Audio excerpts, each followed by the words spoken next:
कलवरी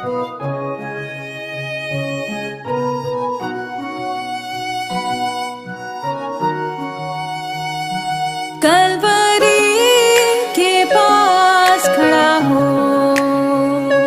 खून की धारा देखता जा,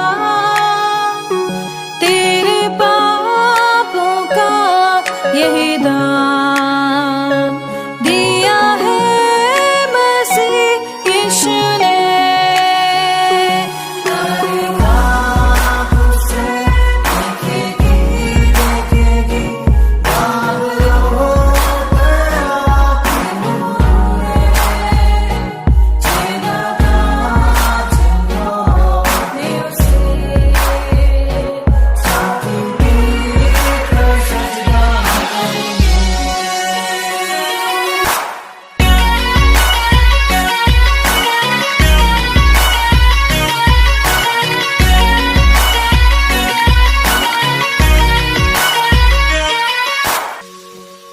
ये हुआ सब तेरे लिए, तूने भी उसे छेड़ा था,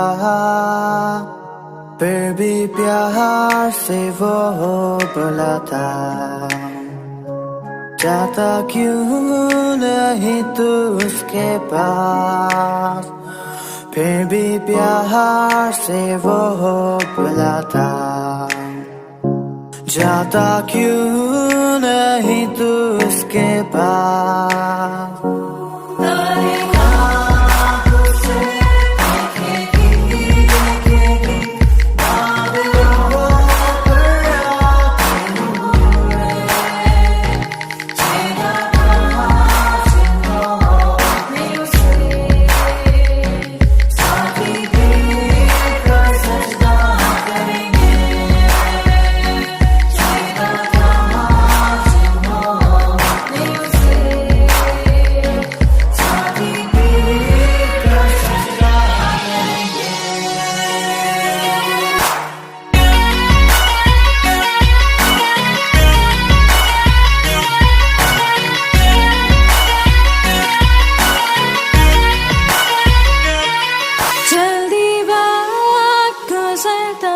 जाता है, रात अंधेरी आती है, तौबा कर दरवाजा होगा बंद, कुछ ना होगा वे पछताने से, तौबा कर दरवाजा होगा बंद, कुछ ना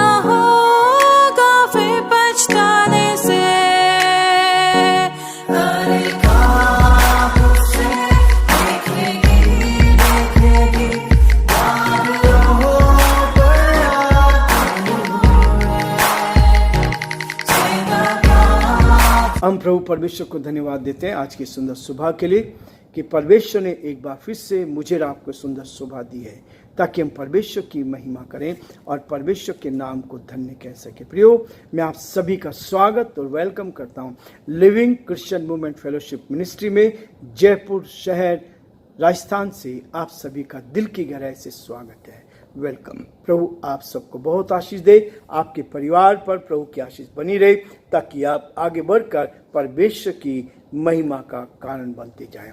और मैं सच में दिल की गहराई से धन्यवाद देता हूं। एक एक दिन परमेश्वर हमारी अगुवाई करता है, एक एक दिन वो हमें संभाले रखता है, एक एक दिन वो हमें हमारे जीवन पर उत्तम से उत्तम आशीष देता है। प्रियो, आज हम दूसरा कुरिन्थियों का 12वें अध्याय के 19 और 20 पद को मैं आपके सामने पढ़ना चाहता हूँ। एक एक चीज़ आज बहुत ही महत्वपूर्ण है। हो सकता है कि इसमें 2 दिन हमारे लग जाएं, लेकिन प्रियो, परमेश्वर का वचन कहता है 19 पद में, तुम अभी तक समझ रहे होंगे कि हम तुम्हारे सामने प्रत्युत्तर दे रहे हैं। हम भी परमेश्वर को उपस्थित जानकर मसीह में बोलते हैं, और हे प्रियो, सब बातें तुम्हारी उन्नति ही के लिए कहते हैं। 20 पद, क्योंकि मुझे डर है कहीं ऐसा ना हो कि मैं आकर जैसा चाहता हूं वैसा तुम्हें ना पाऊं, और मुझे यह भी जैसा तुम नहीं चाहते वैसा ही पाओ, और तुम में झगड़ा, डाह, क्रोध, विरोध, ईर्ष्या, चुगली, अभिमान और बखड़े हों। परमेश्वर इस वचन की पढ़े और सुने जाने पर आशीष दे। आमीन। प्रार्थना करेंगे। धन्यवाद स्तुति के योग्य हमारे सामर्थ्य परमेश्वर, आज की सुंदर सुबह के लिए प्रभु दिल की गहराई से धन्यवाद। आज का दिन एक बार फिर से आपने हमारे जीवन में दिया, रात्रि का मीठा विश्राम दिया, और ये दिन प्रभु आपके बड़े अनुग्रह के द्वारा मिला। बहुत सारे भाई ऐसे थे, बहन ऐसी थी प्रभु जी, जो संसार को में रहना चाहते थे लेकिन संसार को छोड़कर चले गए। हम धन्यवादित हैं प्रभु, आपने हम पर दया की, आपने हम पर अपने अनुग्रह की दृष्टि बनाए रखी ताकि हम आपकी महिमा कर सकें और जो आपकी योजना है उसको पूरा कर सकें। धन्यवाद हो आपकी दया के लिए, धन्यवाद हो आपके प्रेम के लिए, आपकी सुरक्षा के लिए धन्यवाद देते हैं। हमारे सारे भाई बहनों को आपने संभाला, उत्तम से उत्तम आशीष से भरपूर किया। हम इसके लिए भी आपको दिल की गहराई से धन्यवाद देते हैं। प्रार्थना विनती करते हैं पिता, हमारे प्रदेश राजस्थान के लिए, इस प्रदेश पर आपकी आशीष चाहते हैं, यहाँ के मुख्यमंत्री पर आपकी आशीष चाहते हैं, देश के लिए हम प्रार्थना करते हैं, हमारे देश पर भी आपके अनुग्रह की दृष्टि बनी रहे। जो आपकी योजना है, जो आपकी इच्छा पूरी की जाए, अंधकार की ताकत दूर की जाए और आपका दया का हाथ हमारे देश पर बना रहे, ताकि परमेश्वर हम एक एक दिन आप में आगे बढ़ते जाए, आपकी महिमा कान बन सके और जो आपकी योजना पूरी की जाए। हमारी यही प्रार्थना विनती है, आपकी सुरक्षा हर कदम पर हमारे साथ बनी रहे। सारी महिमा, आदर, गौरव प्रभु जब आपको देते हुए इस प्रार्थना को अपने प्रभु अपने धार करता यीशु मसीह के नाम से मांगते हैं, आमीन। प्रियो, परमेश्वर का वचन है जो एक एक दिन मुझे आपको आगे बढ़ाता है ताकि हम आगे बढ़कर परमेश्वर की महिमा का कारण बनते जाएं और जो परमेश्वर की योजना है उसको हम पूरा कर सकें। इसलिए प्रियो, परमेश्वर का वचन कहता है 19 पद में, तुम अभी तक समझ रहे होंगे कि हम तुम्हारे सामने प्रत्युत्तर दे रहे हैं। पौलुस जब इस पत्र को लिख रहा है कुरिन्थियुस की कलीसिया को, वो इस बात को पूरी गंभीरता के साथ कहता है, तुम अभी तक समझ रहे होंगे। इस बात को समझ रहे, वो नहीं एक साथ कहना चाह रहा था, लेकिन वो धीरे धीरे इस बात को स्पष्ट करना चाह रहा था कि आज की परिस्थिति क्या है, आज के समय में क्या स्थिति है, संसार में क्या होता है। आज तुम समझ रहे हो कि तुम्हारे सामने में प्रत्युत्तर दे रहे हैं। हम तो परमेश्वर को उपस्थित जानकर, हम जो भी बोलते हैं वो परमेश्वर को उपस्थित जानकर, उसकी उपस्थिति का एहसास करते हुए परमेश्वर हमारे बीच में है और जो कुछ वो बोलने की ताकत देगा वो सच बोलने की ताकत देगा ताकि हम सच्चाई पर रहें। हम तो परमेश्वर को उपस्थित जानकर मसीह में बोलते हैं। जो लोग मसीह में है वो सच्चाई को लेकर चलेंगे। यदि कोई मसीह में है तो नई सृष्टि है, पुरानी बातें बीत गई, देखो सब नहीं होगी। प्रियो, आदम का स्वभाव समाप्त हो गया, लेकिन जब आप मसीह में हैं, मसीह हमारे जीवन को बदल देता है, मसीह हमारे जीवन को आनंद से भर देता है, मसीह हमारे जीवन में अपनी शांति को भर देता है ताकि हम मसीह की शांति को अपने जीवन में लेकर आगे बढ़ते जाए। और उसी को कह रहा है, हम तो परमेश्वर को उपस्थित जानकर मसीह में बोलते हैं, और हे प्रियो, सब बातें तुम्हारी उन्नति के लिए हो। जो कुछ भी कर रहे हैं वो मनुष्य की उन्नति के लिए, जो कुछ कर रहे हैं परमेश्वर के लोगों की उन्नति के लिए, जो कुछ कर रहे हैं परमेश्वर के लोगों को आगे बढ़ाने के लिए कर रहे हैं, ताकि लोग आगे बढ़कर परमेश्वर की महिमा का कारण बनते जाएं और जो परमेश्वर की योजना है उस योजना को पूरा करते चले जाएं। इसलिए कहता है कि जो कुछ हम संदेश देते हैं, जो कुछ हम प्रार्थना करते हैं, जो कुछ भी हम एक दूसरे के साथ करते हैं, उसके पीछे उद्देश्य है कि उनकी उन्नति हो, तुम्हारी उन्नति हो। पत्र के माध्यम से भी वो इस बात को कहता है, उन्नति ही के लिए कहते हैं। यदि एक दूसरे को बढ़ाना होता है, एक दूसरे की मदद करनी होती है, एक दूसरे को प्रोत्साहन करना होता है, तो उसके पीछे बड़ा कार्य यह है कि हम परमेश्वर की महिमा का कारण बने, परमेश्वर के नाम को धन्य कह सके। प्रियो, परमेश्वर का वचन इसी बात को मुझे और आपको प्रोत्साहन देता है ताकि आप परमेश्वर के साथ आगे बढ़कर प्रभु की महिमा कर सके और परमेश्वर के नाम को ऊंचा उठा पाए। प्रियो, 20 पद में कह रहा है क्योंकि मुझे डर है। पौलुस अपनी उस आत्मिक दशा को दर्शाते हुए लोग के सामने, क्योंकि आत्मिक व्यक्ति सब कुछ जांचता है, आत्मिक व्यक्ति सब कुछ जान लेता है, इसलिए कहता है कि मुझे डर है कहीं ऐसा ना हो कि मैं आकर जैसा चाहता हूं वैसा तुम ना पाओ।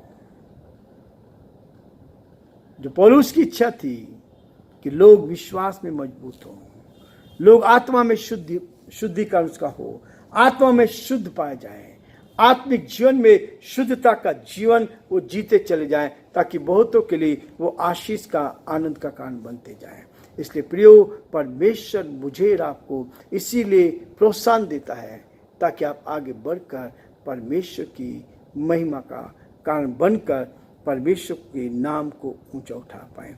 और मैं आकर जैसा चाहता हूं वैसा तुम ना पाओ, और मुझे भी जैसा तुम नहीं चाहते हो वैसा ही पाओ। हमारा व्यवहार, हमारी बातचीत, हमारा चाल चलन जो प्रभु चाहता है वैसा होना चाहिए।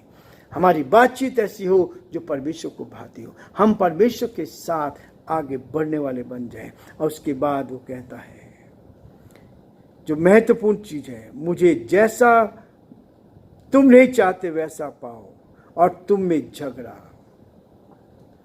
प्रियो, कलीसिया में भी उस जमाने में भी एक दूसरे के विरोध में झगड़ा था, एक दूसरे के विरोध में झगड़ा करके लोग एक दूसरे के विरोध में काम कर रहे थे। परमेश्वर का वचन मेरे और आपके लिए कहता है कि हमारे जीवन में से इस झगड़े को हम दूर करें, इस डहा को दूर करें।